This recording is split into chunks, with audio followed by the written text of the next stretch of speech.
Hello and welcome to BLME Leader Speak. Today we have with us Mr. Kishan Sundar, Senior Vice President of the Digital Business Unit at Maverick Systems. With over 18 years of experience in the BFSI and retail sectors, with a specific focus on end-to-end delivery and managed desk services, Mr. Kishan Sundar leads the Digital Business Unit at Maverick. He spearheads digital design thinking, strategizes customer experience testing, and manages next-gen digital solutions. Before we start off, tell us a little about Maverick Systems and your journey with the organization.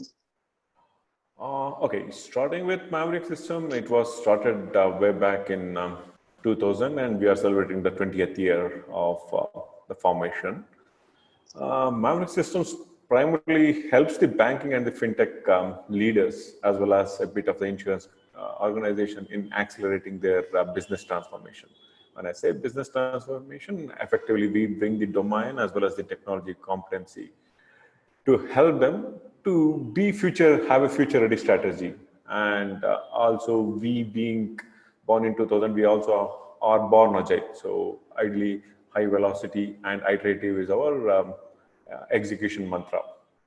So that's more on Maverick Systems. And on the team size, we are roughly around 2000 technology specialists, technology and domain specialists now. Working and spread across five different delivery centers spread across the world, which is in Chennai, Bangalore, Dubai, London, as well as in Dallas. All right. Can you tell me a little bit about your Dubai team, and do you also service other markets in the Middle East based out of Dubai? Yes. Our whole Middle East operations are serviced by our Dubai office, and we have an office in the internet city in Dubai. Generally, our main markets within Dubai, within UAE or within Middle East are Dubai, Abu Dhabi, as well as we do a little bit work on Ras Al Khaimah, and then on a lot of work on Bahrain as well as on the Saudi Arabian markets. We also have a few customers in Kuwait and Muscat, where we help the banks in their transformation as well as in the digital adoption work. When I say transformation, it is more on the core banking transformation. Right. What about yourself? Have you been with Maverick right from the start? Can you tell us a little about that? Oh yeah, this is my 5th year in Maverick. That time has flown. It has been like a roller coaster ride. Those days when we were, at least when I started in Maverick, we were only one service organization, purely providing quality engineering as a service.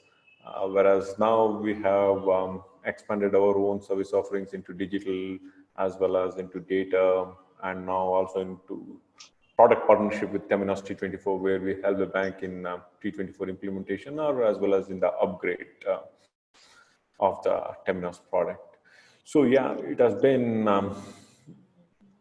a journey where we are growing fast as well as both in terms of width as well as in terms of breadth on the service offering as well as in terms of people. And luckily, when I joined, we were fortunate enough to work closely with the leaders. In fact, with all the 4 founder directors who has helped us to grow over the years and who actually believe in pragmatic and innovative thinking, which they have embedded with all the cherry pick leaders whom they have now. And as a part of this, I now manage the digital services and have been involved in building the digital service strategy from the day one. So me and our Maverick CEO, which is Rangareddy, he's the mentor for me, and we have been working on digital service expansion in all the markets. Moving on to the next question, can you give me your assessment of the current COVID crisis, and in what ways has it impacted your organization and business process? Sure. Okay, we have seen a few of these challenges, natural calamities, but not to this extent. Like when I joined, the tsunami happened in Maverick, Okay. and that was in the Chennai, which is our big delivery center. But it's lost its max for a week. But this is altogether of a different scale, the whole coronavirus pandemic. You know, on top of it, we work in multi-regions, and we were impacted at different times, so which helped us positively as well. For example, if you just go back the timeline, in the country where we operated, Singapore was the one which got triggered of this whole pandemic much earlier. So we had to work with hundred of our employees who work in Singapore, as well as give the support to their family members on how we are taking care of them, how we are protecting them, how we work with the banks and other organizations to ensure that we follow the government mandates of Hmm. providing them to work from home, as well as equipping them to set up a home office. That was actually an eye opener. It was one way it was good because we had to deal with only 100 people, which set us the framework to expand it to the 2,000 people. Uh, so once that happened in Singapore, our leadership team was quick to identify, yes, this is not going to be lasting only in Singapore, it will spread to other part of the world. So a separate rapid action team was formed where entire leadership team was asked to be part of that, so that we can protect every Maverick and whoever it is, wherever they are, as well as the client's interest is also addressed. So as a part of that rapid action team, what we started doing is every day a leader used to conduct a health check, both in terms of sound and safeness of the employee, as well as on the operation front of the client. And the result was being cascaded and shared with the entire leadership team, so that if any help is needed and if any other things has to happen, there will be a follow-up done by someone else. With this, actually what it gave us, the talent team, the whole the HR team also started providing the extra help, mainly by conducting the sessions just to keep the mental health also in a good state, because a lot of unknowns were coming and parents were anxious to bring their kids back. The family was anxious because they didn't know when the associate will travel back, and there was a few people whose visa was expiring. So we had to calm a lot of no's and at the same time manage the whole crisis. So yeah, it was a bit of a challenging thing, and the whole team, as I said, the leadership team, the IT team, as well as the talent management team, stood up and calmed the nerves of each and every one. Now it is almost becoming a BAU for us, both in terms of operations as well as in terms of sound and safety of every individual Maverick. Sure, absolutely. I And the mean, opportunity, I guess you asked, what opportunity did we get out of this? Yeah, the yeah. biggest opportunity, what we got from this is, ideally, you will be knowing in Middle East, the data as well as the information security is very, very critical, and a lot of importance has been given to that. And that's the reason most of the banks are were shying away from offshoring. But this crisis made them to rethink about those and did try out in a small way of offshoring. It's been 4 months, not even a single instance of either an information security violation or a data breach violation has happened, which has given a lot of confidence booster to most of our clients who are now willing to offshore more and more, just to keep the regulatory programs, all the programs which they had planned to be on time, as well as the capacity spike up and spike down can happen based on the needs, rather than thinking of how long the program will last. So it's a win-win for both the clients as well as for us. Now we have overcome this, what do you call, a kind of a virtual mind block which was there. Sure, sure. I mean, uh, fintechs and the banking sector in the Middle East, like you said, they were already sort of, embracing digital transformation. Like, True. obviously, it's different in different countries, Yeah. Dubai versus Oman. But now, given the pandemic, like, in what ways do you think they have to modify their transformation strategy Sure. given the onset? Yeah. Sure. See, as we all know, that 2020 was always known as the decade for digital transformation, be it in terms of banks or be it in terms of insurance. Retail was already ahead, whereas the other industry, this decade was known for to bring a transformation on the digital front.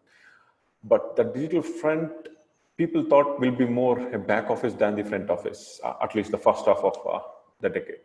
But this whole impact has inverted that.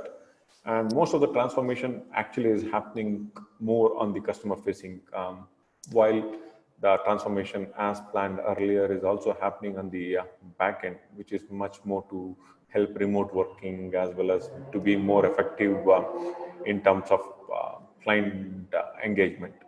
But the if we just look at the backlog of work, what we are getting, the most of the transformation is happening, keeping customer in mindset.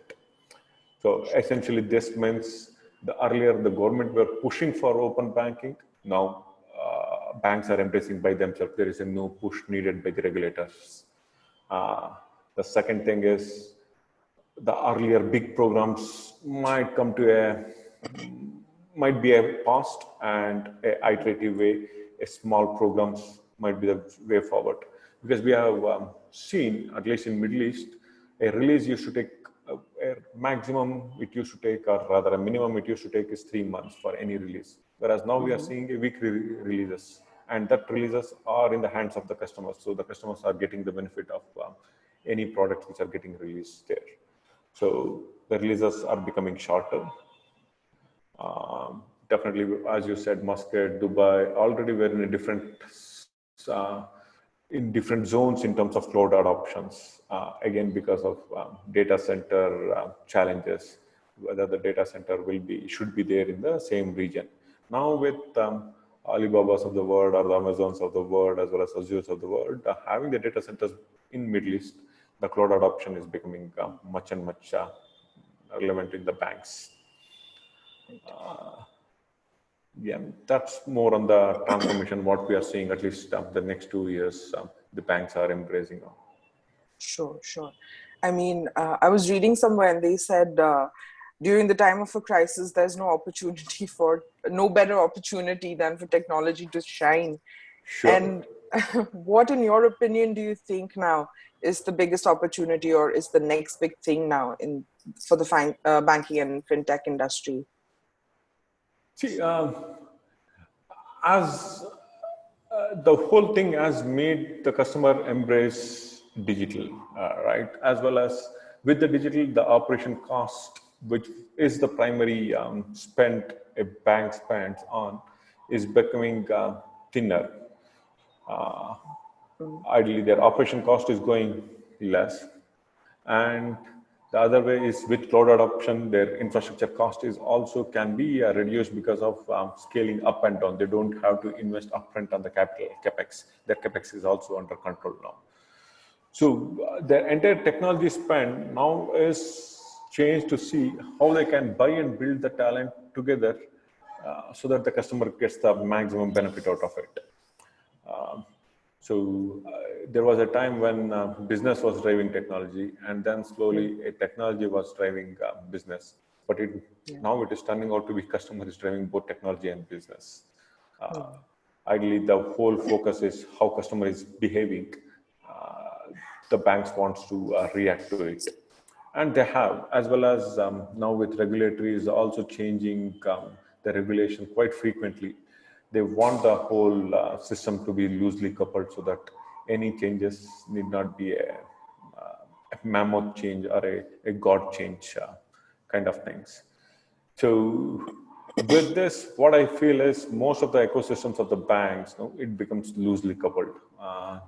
Their systems will be much more agile, ready for changes, and can react both proactively as well as reactively for what's coming ahead of them. In a nutshell, yeah. So this situation has just made the people come out of their comfort zones and to be prepared for any uncertainties going forward. Things are pretty fragile, changing every day and in and out.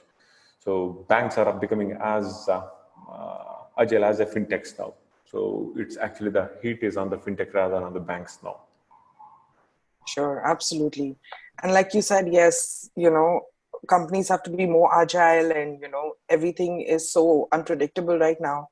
But what about Maverick systems now? I mean, do you have, obviously, there's a different roadmap for you probably, but what will be your key focus areas the next, let's say, 12 to 24 months? Uh, we have a good backlog of work for the next 12 months. We have secured our work there, but we are cautious about though we are optimistic, we are cautious on the way the industry is reacting, as I said earlier.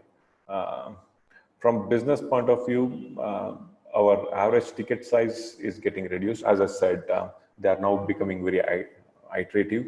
They're not thinking of a big programs which runs for years together. But that programs are smaller, but they are visible for the next 12 months, which is also making us to start contributing to the programs which are in the future. Earlier, we were an engineering partner. Now we have graduated ourselves to the on the demand side, on the portfolio side, where we help the bank in strategizing the whole thing, what makes sense, what to prioritize, help them in establishing the business value, help them even in making a decision whether to have to buy or they have to build it. For example, a bank in Bahrain, which is a digital-only bank, wants to expand into different markets in Middle East, Jordan, Egypt, and others. Earlier we were just a technology partner implementing them. Now we are almost becoming their go to consulting partner kind of thing, where we help them even in setting up their operations because we have a good experience on those markets where we have done a lot of UATs. We know the regulatory requirements, what it takes. So while they were even thinking of from the ideation phase, what it takes to set up a digital bank, what all the must-haves, what are the good to have, and what can come next. So we are helping them to establish that. So that's actually helped small players as well as boutique players like us to scale up the curves. And at the same time, as a part of the digitalization, you might be seeing now a lot of work is happening on the security side on the devices which the customer uses. Luckily, we had a good practice lasting last 2 years where we had specialized working with multiple products and integrating it with a lot of mobile bank as well as the internet banking apps for major customers. Now that has become a non-negotiable for all the banks. So we are now actually helping the banks in re-architecting their whole ecosystem to ensure that there is no compromise or there is no breach of data or breach of system, which can lead to abuse of someone's account, a customer's account. And now the regulators are also strict. They're passing the onus on the banks. Any loss of some extent has to be borne by the banks. So banks are spending much on the security elements also, and that has also helped us to scale. So these two has become a big booster for us. And as I said, we are driving the banks now rather than being an executioner for the bank's strategy. Sure. I think you touched upon, my next question in your previous answers. But can you just give me like a holistic sort of overview of what you think the next 12 to 24 months is going to look like for the industry? Okay, I will answer it in two things. One, for our customers as well as for ourselves. When I say ourselves, for any a technology firm. For us, remote working earlier collaboration, in the name of Agile, we always mandated it has to be co-located. But now we know, though it takes some time to get used to it, but remote working is working and it is actually delivering. Uh, so that's going to be a way forward. The second thing with that is individually all of us are burning out. How do we balance it out? How a new way of keeping the momentum going as well as keeping the team motivated needs to be worked on. So that's a big challenge. And the third thing is with this uncertainty, learning and relearning is becoming a mandatory. Earlier, a stack or a project, as we said, used to work for months together. So one used to be very clear. Okay, now I'm on this project. I will work for this for the next 4 months, 5 months. So I'm happy on that. But now with the chunk of technology broadening up and stack being broadened, as well as the span of the projects becoming shorter, and the talent becoming the same. We also need to see how we can invest the talents to learn and relearn a few of these technology skills, so that once they're done with the project, they can embrace the second project, which might be altogether on a different technology. So that's a challenge which we have, as well as an opportunity which we have for ourselves as a technology firm. And for the banks, as I said, automation is the mantra which was already started by the bank. So they had actually delivered quite a few of the low-hanging fruits in terms of back office automation. But now the whole automation as is become customer-centric. How can I automate the whole KYC? You might have started hearing that KYC is now a video KYC rather than a real-time KYC which was being done. But again, that video KYC need not be a manned KYC. It can be an automated. So that's one. The whole with MSME loans, how do you ensure that your NPA becomes lesser? So bringing AI and ML to ensure you be react in assessing your customer, how they are working, and to see whether any change in the action plan needs to happen. So a lot of data mining is happening, and usage of more and more AI and ML is happening on that front, just to analyze how a customer is behaving or what's actually happening in the industry. How do I tweak my product? See, earlier the bank used to introduce a product once in a while, might be once in 3 months, once in 4 months. Now the product changes are happening so frequently. So we see a tweak in a product. It may not be altogether a new product, but a small change in the product, customizing it to the needs of the customer at that point of time. Say, for example, a EMI waiver, which happened for 15 days, and then suddenly, which was a monotone change which happened, or the other being, a loan holiday, the EMI holiday for a certain amount of months. How those changes gets actioned.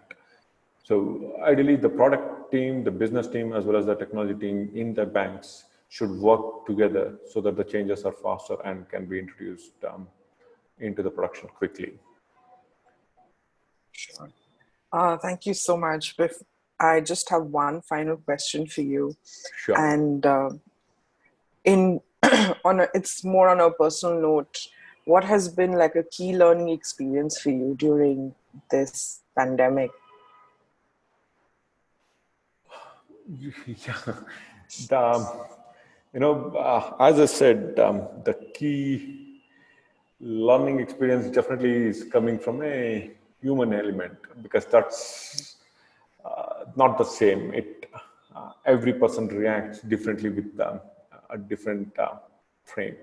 So how to manage the team, how to keep them motivated, how to react to the pain which they are going through because either one of their family members might have turned positive, or they are fearing that their neighbors are turning positive, and they suddenly want to have an abrupt off, how to be sensitive towards that, how to give them the support, and how to be, how to get used to this frugality and having a presence of mind to support both customers, ask who wants a quick change, as well as to be sensitive towards the human needs of our own teams. It's been one of the biggest learning experience. As of now, we have done reasonably okay because, in fact, the last 2 months we have onboarded 100 new colleagues of us. So yeah, even their remote onboarding who has suddenly come into a system and not even seen the office or not even seen their colleagues nor not their reporting manager, but making them comfortable, making them productive, making them feel that they are a part of a growing team. That itself is one good learning experiences, which I can say. As I said, yeah, technology challenge has been very minimal, whereas mitigating the human side of it, that's a big learning experience. Yeah. Perfect. Thank you Okay. so much for your time. Really Pleasure. appreciate you being here. Pleasure. Yep.